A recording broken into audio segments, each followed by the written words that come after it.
মহিলাদের চুল বিক্রি করা জায়েজ আছে কিনা? অনেক ফেরিওয়ালার কাছে চুল বিক্রি করে অনেকে। মহিলাদের চুল বিক্রি করা হোক, পুরুষদের চুল বিক্রি করা হোক, চুল বিক্রি করা জায়েজ নাই। চুল বিক্রি করা কি নাই?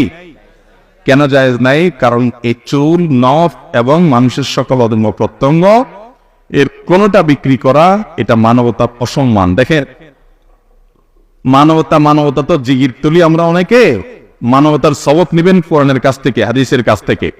আল্লাহ কোরআনে বলেছেন, ওয়ালাকাদ কাররামনা বানি আদম, আমি আদম সন্তানদেরকে সম্মানিত করেছি, মানুষকে সম্মানিত করেছি। কে বলেছেন?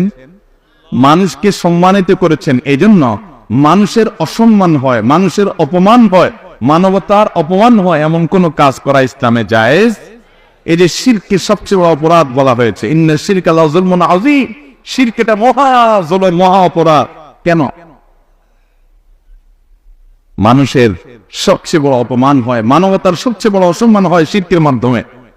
আপনি মানুষের মর্যাদা হলো এই কপাল, এটা শুধু সৃষ্টিকর্তার সামনে নত হবে, যাত্রার সামনে নত হবে।